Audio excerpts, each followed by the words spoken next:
Today we are going to Italy again and we are baking sourdough ciabatta again, this time with dried tomatoes. What a lovely day to bake. Moin, my name is Arne, German hobby baker who is living in Luxembourg. My first sourdough ciabatta recipe was already quite good, therefore I decided to spice it up a little and have made a variant of it with dried tomatoes. This time I have not kneaded by hand. This saves a little time. If you don't have a kitchen machine, take a look at my old recipe. To balance the acidity of the tomatoes, I have added a little sugar to this recipe. Also this time I've added oil to the dough, which led to a great result. So let's get started. This is from Luxembourg with loaf.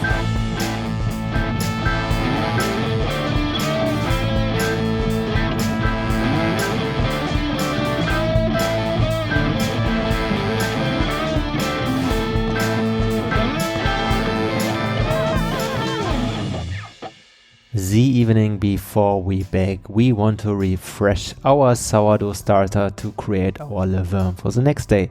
So I'm putting a little bit of the old sourdough starter to my discard jar, and then I add 60 grams of water and 60 grams of rye flour. I'm taking here my rye sourdough starter to get some nice aroma into the dough.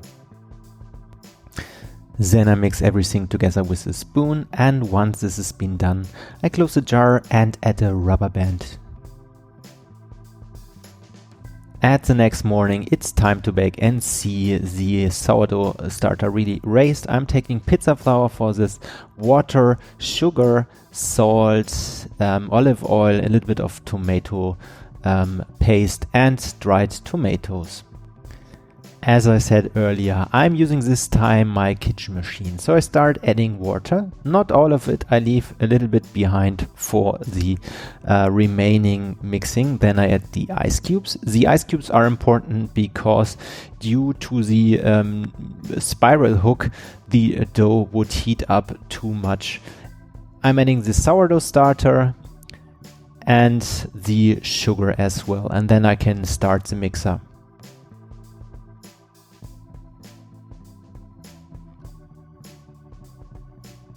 So that was a little bit too fast.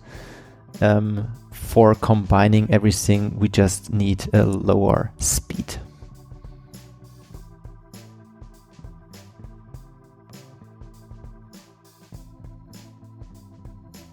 So once everything has come together, we can increase the speed. I'm adding some more water.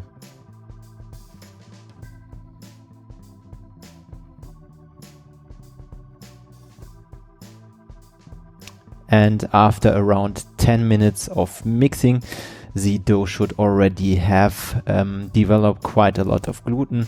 So it's time to add the salt, a little bit of the water, and then let it mix until the salt is incorporated. This could take like 5 minutes.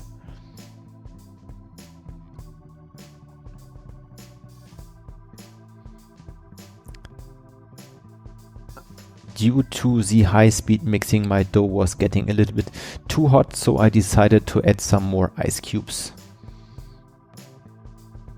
So that's maybe 20 to 30 grams. And then I added the tomato paste.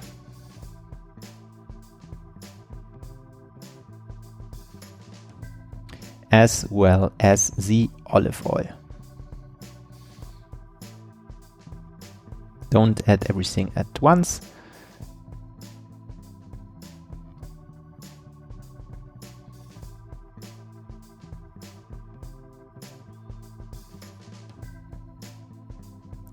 And once this has been done, we can already start adding the dried tomatoes.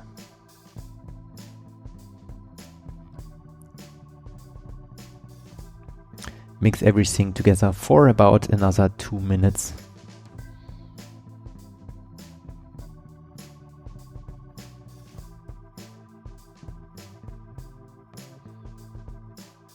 And I think we are done here.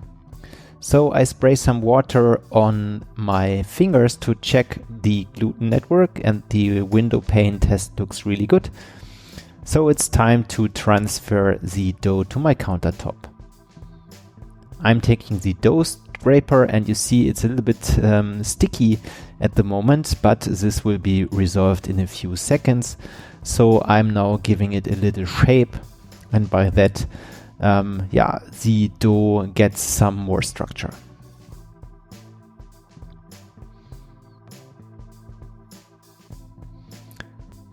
Now it's time to transfer it into a plastic bowl, close it and leave it rest for 30 minutes. After 30 minutes, it's time for some coil folds. So I'm pulling the dough up, moving it over, and then rotate the container. Then after 30 minutes, we do a second set. It's always the same process.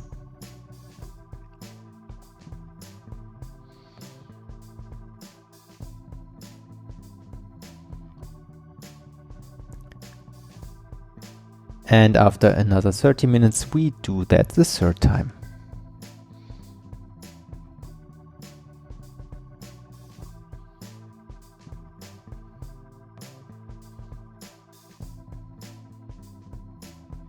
Guess what? 30 minutes later, it's time for doing it the fourth time. And afterwards, the container will sit at room temperature for about an hour before it goes into the fridge for overnight proving.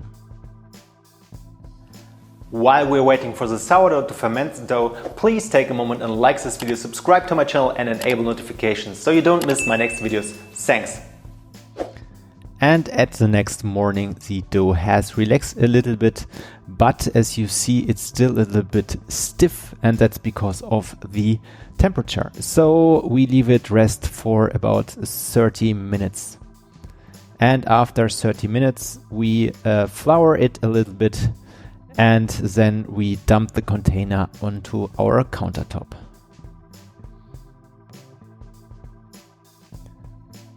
And put some flour.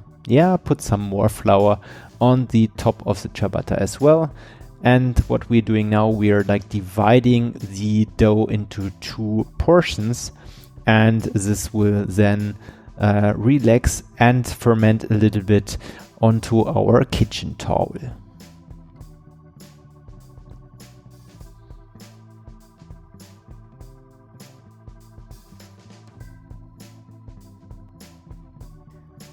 As you have seen it in my baguette videos, I'm using the kitchen towel to give the dough a little bit of guidance. So pull it up and then place the second loaf next to it before you close it and leave it rest for 2 hours. After another 2 hours of fermentation, the dough now looks good. And we transfer it on some parchment paper. That makes it a little bit easier when we later put it in the oven.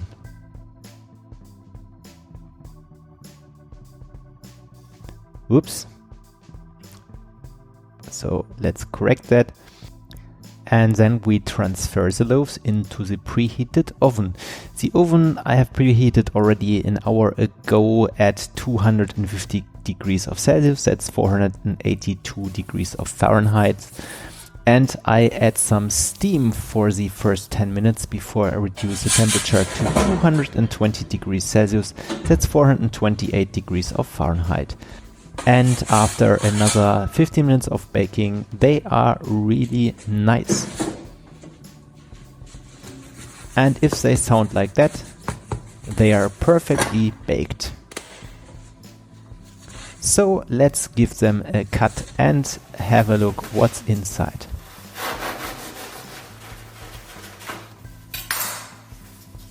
Wow, what a nice open crumb. They look really amazing, and the smell is gorgeous from the tomatoes.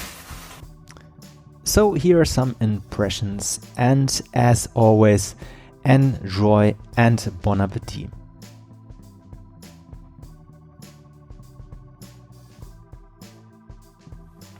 I hope you liked the video and you have the desire to bake this recipe. The oil in the dough makes a slightly different crumb, but I liked it very much. If you also bake the tomato ciabatta bread, then link me on Instagram or write me a comment below the recipe. See you next time, Eddie, and goodbye.